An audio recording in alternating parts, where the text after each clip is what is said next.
Hey, welcome back to Millennial Thermom. Today we're going to be talking about four intentions to help with your mental health and more in new parenthood using the acronym FAMS, FAMS. So I've been reflecting on just my first year postpartum a lot. One, because I'm a big feeler. I always have been a really sensitive kid. And two, because that trait, superpower, whatever you may call it, actually made me become a therapist. So I do realize that as an introverted therapist, as a new mom, all of the feelings are coming up and bubbling over. And I'm learning to try to really explore them a little bit more and not just push them away. So the FAMS framework is something that as I was reflecting and journaling and listening to podcasts, I was like, whoa, these things keep popping up in different ways or another. So that's why I decided to create this and share with y'all. So the first letter F is for flexibility. This is something that I honestly didn't even know that I needed to work on until I realized that I would get really upset internally whenever things did not go according to plan. So, one of the earliest examples, and if you are a new parent, you may relate, is that I would hope and expect that my daughter would nap an hour, let's say. And then she only napped 15 minutes.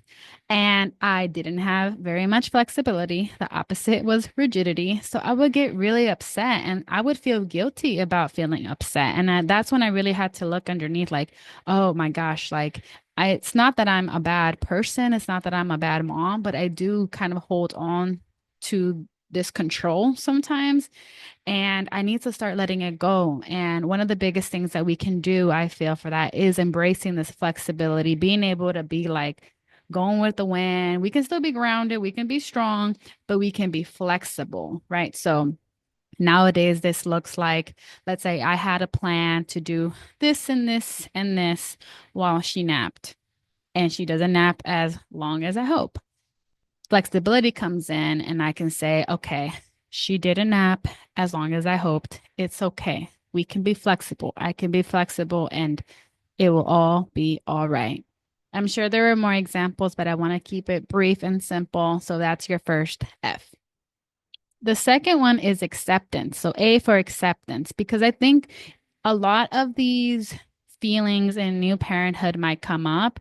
And because there is still kind of a taboo around like toxic positivity, like should be grateful, like this is such a blessing. Like I think a lot of us can feel bad about having not so comfy feelings. So I'm going to give one example of something that I personally went through and I'm open to talk about is that, that first year of parenthood, you're really learning that your life is going to look different now. So some of the same responsibilities or pressures or even freedoms won't look the same anymore. And if you try to fight and push and try to pretend like you're not feeling feelings about that and you're not going through a change, you might struggle or you might not show up as the type of parent that you intend to be. So acceptance really comes in and saying like, okay, my life has changed and I am maybe grieving a little bit my old life. That does not mean that I'm not grateful and so happy that I have, this blessing of a child, but I can be both and, right? Like that acceptance tells us we can be grateful and grieving. Like I'm gonna say it again. We can be grateful and grieving because that's human experiences. We are a bundle of emotions. And I just want to make sure that I said that a few times. So acceptance is key, especially in new parenthood as your life changes and adapts and just being open to accept all your feelings as they are, not trying to convince yourself you're not feeling them. So acceptance is number two. Letter three is M for mindfulness. So mindfulness, I know that it's kind of been thrown out a lot into the world, but the way that I kind of visualize it is be where your feet are, right? See where you are, experience the moment as it is. Sometimes with like anxiety, we'll jump to the future, the what ifs of the future. And sometimes with depression, we can jump to the back to the past, right? Like I didn't do this, or I should have done that, or I would have done this. And I'm not saying that's the only way that depression and anxiety might pop up, but that's the way that I can kind of help visualize it. So mindfulness can be a really good tool because we can remind ourselves like, okay, what am I experiencing right now? What do I need right now? Like little things like tension in your shoulders. Like right now, just bring some mindful attention towards your shoulders, to your breath, to your stomach. Are you hungry? Maybe you haven't eaten in hours. But when we are just constantly go, go, go, and we don't practice mindfulness, we end up just surviving through life and not thriving. So, again, bringing in some mindfulness. How am I experiencing life right now? What do I need? What am I going through, etc., can be really helpful for new parenthood and even if you're not a new parent. And the fourth letter, which is S, is for self compassion. So this is really like treating yourself kindly, basically, talking to yourself kindly. I know that as a therapist, like I talk to people all the time, and I've noticed that a lot of this self-talk is subconscious and a lot of it is generational. So somebody will say, I don't know how to accept compliments, but they grew up in a household where they were always criticized. And then they find out that their own parent was always criticized. And it's this cycle of just harsh inner critic voices being passed down. So I think it can be such a beautiful thing when you learn how to be your own best friend and talk to yourself like someone that you really love and care about. Because if you think about it, the way that you talk to yourself eventually will come out, intentionally or not.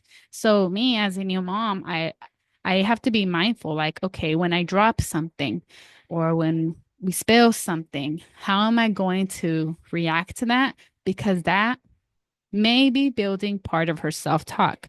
So when we drop something, I say, oops, we dropped it. We need to pick it up. Or when we do something we didn't mean, oops, we made mistakes, but we try our best to do whatever we can to resolve it, right? Whatever that positive, kind, self-compassionate talk can be for you. And just as a note, self-compassion does not mean you accept any and every behavior. You can be kind and loving. Like boundaries can be self-compassionate because you can tell yourself, no, we're not going to doom scroll for another hour because we know that we never feel good after that. Instead, we're going to read or we're going to spend some time connecting with our little, right? Whatever you feel like, okay, this is going to be good for me. Instead, you can talk to yourself in those ways and make that happen. So I hope that it was helpful to kind of review the four intentions using the acronym FAMS to help you as you navigate even creating new routines and habits and systems, remembering that when you mess up, it's okay if you don't do something like you expected it to be. We can be flexible about it. We can accept that we didn't do that or that we feel shame about it. We can be mindful of what we were going through at that time. And then we can bring self-compassion to push us towards action. Okay. So I hope that that was helpful. Make sure to follow, subscribe at Millennial Thermom if you ever want to learn more about how to work together, which currently have one-on-one therapy spots, an online community, and potentially future events coming up. You can go to connectwithjaylee.com. But I hope that y'all take care. Bye bye.